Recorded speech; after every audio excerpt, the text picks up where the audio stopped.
ከ20/80 እና ከ40/60 ቤቶች ጋር በተያያዘ በርካታ ቤቶች መዘጋጀታቸውን መንግስት አስታውቋል። በዚህም መሰረት ደግሞ በቅርቡ ለቆጣቢዎች እጣ የሚወጣ መሆኑን ያገኘነው መረጃ ያሳያል። በሌላ በኩል ደግሞ መንግስት መሬት ማከራየት መጀመሩንና ዋና ዓላማው ለአገሪቱ የውጭ ምንዛሪ ለማስገኘት መሆኑን ሰምተናል። የመሬት ሊዝ ጨረታ የመጨረሻዎቹ አሸናፊዎች ጉዳይና ሌሎችንም ጉዳዮች በተመለከተ በዚህ ዝግጅታችን በዝርዝር እንመለከታለን።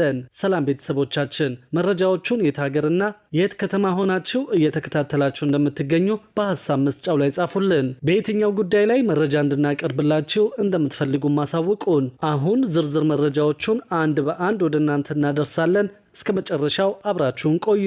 መንግስት መሬት ማከራየት መጀመሩን ሰምተናል። በዚህም ለኢትዮጵያ የውጭ ምንዛሪ ለማስገኘት በሚል 50,000 ሄክታር መሬት ለውጭ ባለሀብቶች ማከራየቷ ይፋ ተደርጓል። ኢትዮጵያ በ2015 ዓ.ም በጊዜ ገደብ የተወሰነ ውል ወይም ደግሞ የኮንትራት ፋርሚንግ አዋጅ ማጽደቋ የሚታወስ ሲሆን በዚህም ከአዋጁ መጽደቅ በኋላ በርካታ ባለሀብቶች ወደ ሀገር ውስጥ መግባታቸውን የግብርና ሚኒስቴር አስታውቋል። በሚኒስቴሩ የግብርና ኢንቨስትመንት ምርትና ግብይት መሪ ስራ አስፈጻሚ የሆኑት አቶ ደረጃ አበበ ኢትዮጵያ አሁንም ከፍተኛ የሆነ የውጭ ምንዛሪ ፍላጎት እንዳላት ጠቁመው በዚህም ምክንያት ችግሩን ለመፍታት በ2017 ዓ.ም በተለየ መልኩ ከቻይናና ከታይላንድ ባለሀብቶች ጋር 50,000 ሄክታር መሬት በኮንትራት ፋርሚንግ ውል ፈጽማለች። እነዚህ ባለሀብቶች በሶማሌ፣ በደቡብ ኢትዮጵያ፣ በኦሮሚያና በአፋር ክልሎች መሰማራታቸውን የገለጹት መሪ ስራ አስፈጻሚው በዚህም እንደ ሰሊጥና ማሾ ያሉ ምርቶችን እያመረቱ መሆኑን ጠቁመዋል። ኢትዮጵያ ከነዚህ ባለሀብቶች ጋር የኮንትራት ፋርሚንግ ውል ስትፈጽም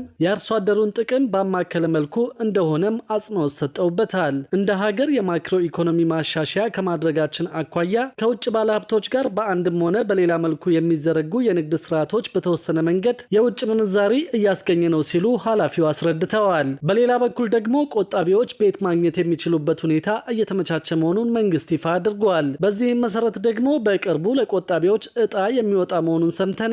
በመዲናዋ የ20/80 እና የ40/60 ቆጣቢዎች ቤት ማግኘት የሚችሉበትን ሁኔታ የማመቻቸት ስራ በሰፊው እየሰራ መሆኑን የአዲስ አበባ ከተማ አስተዳደር የመንግስትና የግል አጋርነት ጽህፈት ቤት አስታውቋል። የጽህፈት ቤቱ ኃላፊ ኢንጂነር ዘሪሁን አምደ ማርያም እንደገለጹት የመንግስትና የግል አጋርነት የአዲስ አበባ ነዋሪዎች የቤት አቅርቦትን ለማስፋት ከተቀመጡ 4 መርሃ ግብሮች አንደኛው መሆኑን ጠቅሰዋል። በመርሃ ግብሩም ባለፉት 2 ዓመታት ከ100,000 በላይ ቤቶች ግንባታቸው እንዲጀመር ተደርጓል ብለዋል። በቀጣይ ዓመታት በመንግስትና በግል አጋርነት የተጀመሩ የቤት ግንባታዎች እንዲጠናቀቁና አዳዲስ ቤቶች በስፋት እንዲገነቡ እየተሰራ እንደሆነ አመልክተው በዚህም የ20/80 እና የ40/60 ቤት ቆጣቢዎች በልዩ ሁኔታ ቤት ማግኘት የሚችሉበትን የማመቻቸት ስራ እየተሰራ መሆኑን ገልጸዋል። የሚገነቡት ቤቶች በፍጥነትና በጥራት ተጠናቀው ለባለቤቶች እየተላለፉ የሚሄዱበት ሁኔታ ይፈጠራል ያሉት ኢንጂነር ዘሪሁን በመንግስትና በግል አጋርነት ጥምረት ውስጥ መንግስት መሬት፣ መሰረተ ልማትና ሌሎች የመንግስት አገልግሎቶችን የማቅረብ ኃላፊነት እንዳለበት ጠቅሰዋል። የግሉ ዘርፍ ደግሞ መንግስት ያቀረባቸውን መሬቶችና መሰረተ ልማቶች ላይ ገንዘብ ኢንቨስት በማድረግ ቤቶቹን የመገንባት ኃላፊነት እንዳለባቸው ጠቁመው ይህንን ማሟላት የሚችሉ የቤት አልሚዎችም ከጽህፈት ቤቱ ጋር በመነጋገር ስራ መጀመር እንደሚችሉ አመልክተዋል። በመንግስትና በግል አጋርነት ከሚገነቡ ቤቶች ውስጥ ለአብነት ከኦቪድ ሪል ስቴት ጋር በገላንጉራ አካባቢ 60,000 ቤቶችን የመገንባት ስራ መጀመሩን ገልጸው ይህም በ500 ሄክታር መሬት ላይ የሚገነባ ግዙፍ የቤት ግንባታ ፕሮጀክት መሆኑን ኢንጂነር ዘሪሁን ተናግረዋል። በልማት ለተነሱ የአካባቢው አርሶ አደሮች ቤት ግንባታ ስራ እየተጠናቀቀ እንደሚገኝ ጠቅሰው አርሶ አደሮች ካሉበት ሳይንቀሳቀሱ ከተማዋን የማልማት ስራ እየተከናወነ መሆኑን ተናግረዋል። ሌላው በለገሃር፣ በካሳንቺስ፣ በፒያሳና በሌሎችም አካባቢዎች በግልና በመንግስት አጋርነት የቤት ግንባታ እየተከናወነ መሆኑን ተናግረዋል።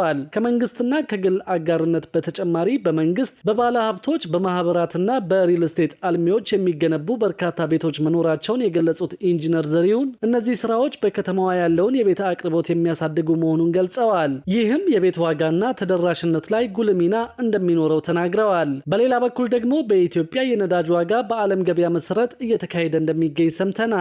በኢትዮጵያ የነዳጅ ዋጋን በተመለከተ ግብይቱ በዓለም ገበያ መሰረት እንዲሆን መወሰኑን ተከትሎ በአሁኑ ወቅት በዓለም ገበያ መሰረት እየተካሄደ እንደሚገኝ የነዳጅና ኤነርጂ ሚኒስቴር አስታውቋል። መረጃዎች እንደሚያሳዩት ከሆነ በአሁኑ ወቅት በዓለም ገበያ ላይ የነዳጅ ዋጋ እየቀነሰ ያለበት ሁኔታ ነው ያለው። ይህንን ታሳቢ በማድረግም የኢትዮጵያ የነዳጅ ዋጋ በዓለም ገበያ መሰረት እንዲከናወን በማድረግ አሁን ላይ በዓለም ገበያ በመቀነሱ በኢትዮጵያ ውስጥስ የዋጋ ለውጥ ይኖራል ወይ በሚል ለነዳጅና ኤነርጂ ባለስልጣን ጥያቄ ቀርበዋል። የባለስልጣን መስሪያ ቤቱ የህዝብ ግንኙነትና ኮሚኒኬሽን ስራ አስፈጻሚ ወይዘሮ በቀለች ኩማ በሰጡት ምላሽ በአሁኑ ወቅት የነዳጅ ዋጋ በዓለም ገበያ መሰረት እየተካሄደ እንደሚገኝ ነገር ግን የዋጋ ለውጥ እንደሌለ ገልጸዋል። ይህም የሆነበት የነዳጅ ዋጋ የዓለም ዋጋን ተከትሎ መሄድ አለበት ሲባል ኢትዮጵያ ነዳጅ የምታስገባበትን መንገድ በሙሉ ታሳቢ ባደረገ መልኩ ስለሚሆን ነው ብለዋል። ለአብነትም ኢትዮጵያ ነዳጅ ወደ ሀገር ውስጥ የምታስገባበት የጅቡቲ ወደብ በራሱ የሚከፈል ኪራይና ሌሎች ለአገልግሎት የሚከፈሉ ታክሶች መኖራቸውን አንስተው አጠቃላይ የማጓጓዣ ስርዓቱን ታሳቢ ያደረገ ስለመሆኑ ተናግረዋል። ስለዚህም ነዳጁ በዓለም ገበያ መሰረት የሚመራ ቢሆንም ወደ ሀገር ውስጥ እንዲገባ የሚደረግበት የራሱ የሆነ አሰራር ተጨማሪ ክፍያን የሚፈልግ በመሆኑ በዛ አግባብ እንደሚካሄድ ተናግረዋል። በሌላ በኩል ደግሞ የኮከብ ደረጃ ምዘናው በድጋሚ እንዲታይላቸው እየጠየቁ የሚገኙ ሆቴሎች መኖራቸውን የአዲስ አበባ ሆቴል ባለቤቶች ማህበር ገለጸ። በቅርቡ በመዲናዋ በሚገኙ ሆቴሎች ላይ የዳግም የኮከብ ደረጃ ምዘና ሲካሄድ ቆይቶ ውጤቱ ይፋ መደረጉን ተከትሎ የኮከብ ደረጃቸው ዝቅ እንዲል የተደረጉ ሆቴሎች ምዘናው በድጋሚ እንዲታይላቸው ለቱሪዝም ሚኒስቴር ጥያቄ እያቀረቡ የሚገኙ ሆቴሎች መኖራቸውን የአዲስ አበባ ሆቴል ባለቤቶች ማህበር አስታውቋል። ከደረጃ ምደባ ጋር ተያይዞ አንድ ሆቴል በዓለም አቀፍ መስፈርት ደረጃ ሊያሟላቸው የሚገቡ አሰራሮችን መተግበር እንደሚጠበቅበት የማህበሩ ስራ አስኪያጅ አቶ ብሩክ ታደሰ ገልጸዋል። በዚህ መሰረትም የዳግም የኮከብ ደረጃ ምዘና ውጤት ይፋ በሆነበት ወቅት ተገምግመው ዝቅተኛ ውጤት በማምጣታቸው የነበራቸው የኮከብ ደረጃ ከወረደባቸው ሆቴሎች ውስጥ የማህበሩ አባል ያልሆኑ ሆቴሎች መኖራቸውን ጠቁመዋል። በማህበሩ ስር የሚገኙትን ሆቴሎች ግን እንዲያስተካክሉና ጥራታቸውን የጠበቁ እንዲሆኑ ለማድረግ የተለያዩ ስራዎች እየተሰሩ መሆኑን አስታውቀዋል። በተደረገው የኮከብ ደረጃ ምዘና ውጤታቸው ዝቅ ያሉ ሆቴሎች በድጋሚ እንዲታይላቸው ጥያቄ በማቅረብ ከቱሪዝም ሚኒስቴር ጋር ንግግር እያደረጉ መሆኑንም የማህበሩ ስራ አስኪያጅ ተናግረዋል። ማህበሩ አገልግሎቱን ለማስፋት በስሩ የሚገኙ ሆቴሎች ላይ ያሉ ክፍተቶችን በመለየት ችግሩን ለቱሪዝም ኮሚሽን፣ ለቱሪዝም ሚኒስቴርና ለሌሎችም ባለድርሻ አካላት በማሳወቅ አስቀድሞ እንዲያስተካክሉ የማድረግ ስራ እንደሚሰራም ገልጸዋል። በተጨማሪም ሆቴሎች የተሻለና ጥራት ያለው አገልግሎትን እንዲሰጡ ለማድረግ በዘርፉ ለተሰማሩ ባለሙያዎች የጤና አጠባበቅ መስፈርትን ጨምሮ የተለያዩ አጫጭር ስልጠናዎችን እየሰጠ እንደሚገኝ አስታውቀዋል። ከዚሁ ጋር ተያይዞም የሆቴል ባለቤቶች ጋር ግንዛቤ እንዲፈጠርና በተለይም የምዘና ሂደቱን ለማድረግ ወሳኝ ሚና ካላቸው ተቋማት ጋር ባለሀብቶቹ በቀጥታ እየተገናኙ እንዲወያዩ ሲደረግ መቆየቱን ገልጸዋል። የቱሪዝም ሚኒስቴር የቱሪስት አገልግሎቶች ብቃት ማረጋገጥና ደረጃ ምደባ በ2017 ባከናወነው ምዘና በአዲስ አበባ የሚገኙ 92 ሆቴሎችን የኮከብ ደረጃ ዳግም ምዘና ውጤት ግንቦት 21 ቀን 2017 ዓ.ም ይፋ ማድረጉ ይታወሳል። በዚህም 34 የሚሆኑ የደረጃ ዳግም ምዘና የተደረገላቸው እንዲሁም አዲስ የተከፈቱ 6 ሆቴሎችን ጨምሮ የ40 ሆቴሎች የደረጃ ውጤት ይፋ ተደርጓል። በዳግም ምዘናው ደረጃቸው ይፋ ከተደረገ ሆቴሎች መካከል 11ዱ ባለ 5 ኮከብ ሆቴሎች መሆናቸው የተገለጸ ሲሆን በመዲናዋ ዳግም በተደረገው የሆቴሎች ምዘና 15 ሆቴሎች የኮከብ ደረጃቸውን መነጠቁን ሚኒስቴሩ ማስታወቁ አይዘነጋም። በሌላ በኩል ደግሞ ፈናንፔ የዲጂታል ክፍያ ስርዓት በይፋ ስራ መጀመሩን ሰምተናል። በፈናንፔ ሶሉሽንስ አክሲዮን ማህበር የበለጸገውና አስፈላጊውን መስፈርት አሟልቶ በብሔራዊ ባንክ ፈቃድ የተሰጠው ፈናንፔ የዲጂታል ክፍያ ስርዓት በይፋ ስራ መጀመሩን አስታውቋል። ፈናንፔ የዲጂታል ክፍያ ስርዓት በአገልግሎት ሰጪዎችና በደንበኞች መካከል ደህንነቱ የተጠበቀና ቀልጣፋ የመስመር ላይ ግብይቶችን ለማመቻቸት የተነደፈ የክፍያ ዘዴ መሆኑ ተነግሯል። በዚሁ መሰረት ከገንዘብ ንክኪ ነፃ የሆነ ዘመናዊ የዲጂታል የክፍያ ስርዓትን ለማዘመን የሙከራ ሂደቱን በተሳካ መልኩ በማጠናቀቅ ስራውን በይፋ መጀመሩን የስራ ማስጀመሪያ መርሃ ግብሩ ላይ ተገልጿል።